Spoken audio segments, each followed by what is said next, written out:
ఓం నమ శివాయ శ్రీమాత్రే నమ. మిత్రులకి శ్రేయోభిలాషులకి అలాగే నేను ఇంతగా ఆదరిస్తున్న యూట్యూబ్ ప్రేక్షకులందరికీ కూడా పేరు పేరు ధన్యవాదాలు. మిత్రులరా, మీ అందరికీ కూడా ఆ పరాదేవత ఎల్లవేళలా మీతో ఉండి మీ మనోవాంఛ నెరవేర్చాలని మనస్ఫూర్తిగా కోరుకుంటున్నాను. మనం అంతకుముందు వీడియోల్లో దేవునికి దీపాలు ఎలాంటి ఒత్తులతో వెలిగించాలి, ఎలాంటి ఫలితాలు వస్తాయో తెలుసుకున్నాం. చాలామంది మిత్రులు అడగడం జరిగింది, గురువుగారు ఎన్ని ఒత్తులతో దీపారాధన చేస్తే ఇంటిలో నిత్య జీవితంలో అద్భుతమైన ఫలితాలు కలుగుతాయి, తెలియచేయండి. అది తెలియచేయలేదని చాలామంది అడగడం జరిగింది. వారందరి కోసం ఒత్తుల యొక్క మన ఇంట్లో దీపారాధనకి మనం ఎలా చేస్తే ఫలితం ఉంటుందో తెలియచేస్తాను. మీకు ఈ వీడియో నచ్చినట్లయితే లైక్ చేయండి, నా ఛానల్ సబ్స్క్రైబ్ చేసుకోండి, గంట సింబల్ని యాక్టివేట్ చేసుకోండి, 10 మంది మిత్రులకి షేర్ చేయండి. మనం ఎవరైనా సరే ఇంటిలో ఏక ఒత్తితో దీపారాధన చేస్తే మీకు పెద్దగా ఫలితాలు రావు, అంటే మామూలు ఫలితమే వస్తుంది. అలాగే 2 ఒత్తులతో గనక మీరు దీపారాధన చేస్తే కుటుంబంలో కుటుంబ సభ్యుల మధ్య సైక్యత పెరుగుతుంది, ఒకరి ఒకరు సపోర్ట్ చేసుకుంటూ ఉంటారు. అలాగే 3 ఒత్తులతో దీపారాధన చేస్తే సంతాన భాగ్యం కలుగుతుంది, ఉత్తమ సంతానం కలుగుతుంది శాస్త్రం చెప్తుంది. మనం 3 ఒత్తులు దీపారాధన ఎక్కువగా చేస్తూ ఉంటాం, ఎందుకంటే మోహినీదేవి ఒత్తు అని చెప్తూ ఉంటాం.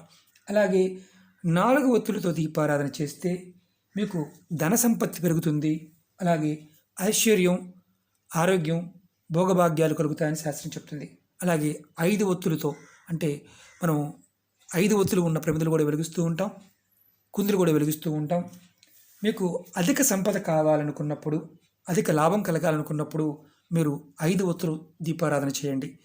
2 ప్రమిదలు అంటే 2 కుందులు చేయవచ్చు, అలాగే 2 ప్రమిదల్లో చేయవచ్చు. మీరు గుర్తుంచుకోవాల్సింది అంటే చాలామంది 5 ఒత్తులు కలిపి ఒకటేగా చేస్తే అది ఒకటే అవుతుంది తప్ప 5 కాదు.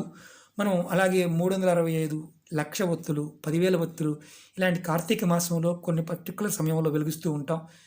ఎన్ని ఒత్తులు అనేవి మనం అఖండ భోగం కలగడానికి, యోగ్యత కలగడానికి మనం ఒత్తులు వెలిగిస్తూ ఉంటాం. ఆ మాసంలో, కార్తీక మాసంలో కావచ్చు, ఏ మాసంలో అయినా సరే నిత్యము దీపం వెలిగించడం వల్ల మనం అద్భుతమైన శక్తి మన ఇంట్లోకి వస్తుంది, నకారాత్మక శక్తి మన ఇంట్లోకి ప్రవేశించదు.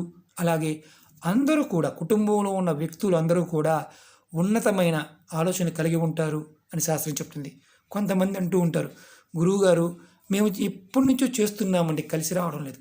మీరు పూజ చేస్తున్నప్పుడు ఎవరితో మాట్లాడకూడదు, ఎవరిని తిట్టకూడదు. అలాగే మీ పూజ కుందులు, దీపారాధన కుందులు ఏదైనా ఉన్నా అవి డ్యామేజ్ అయినవి ఉండకూడదు. అలాగే వాటిని ఎప్పుడు శుభ్రంగా కడుక్కోవాలి. మీరు కుందులు లేకపోతే మట్టి ప్రమిదల్లో దీపారాధన చేయండి. మట్టి ప్రమిదలు చాలా శ్రేష్టం. అలా కూడా మీరు కొంతమంది స్టీల్వి వాడుతూ ఉంటారు, ఐరన్ దాంట్లో వాడమాకండి. అవి వేరే వేరే క్రియలకు వాడే విధానాలకు వాడుతూ ఉంటారు. మీరు ఈ చిన్న చిన్న విషయాలని నిత్య జీవితంలో ఖర్చు లేకుండా మీరు ప్రయత్నం చేయండి, ఖచ్చితంగా మీరు అద్భుతమైన ఫలితాలు పొందుతారు. అంటే మట్టి ప్రమిదలు వాడుకోవచ్చు, వెండి ప్రమిదలు, పంచలోహాలు, కాపర్లు ఉంటాయి, బంగారం కూడా ఉంటాయి. మన ఓపికని బట్టి, మన స్తోమతని బట్టి మనం దీపపు కుందుల్ని పెట్టుకోవచ్చు. వాటిలో కూడా విశిష్టత ఉంది. మనం చేసే విధానం పరిపూర్ణమైన నమ్మకంతో చేసినప్పుడు ఫలితాలు రావడానికి అవకాశం ఉంటుంది.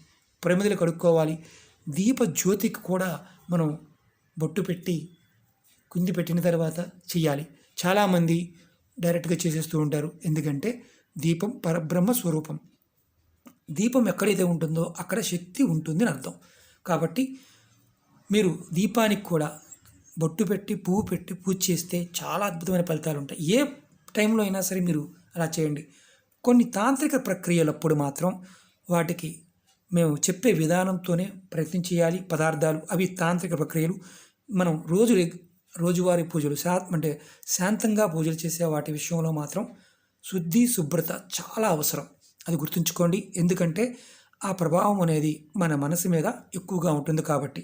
ఓకే మిత్రులారా, మీకు నెక్స్ట్ వీడియోలో మరిన్ని ఉపాయాలు తెలియచేస్తాను.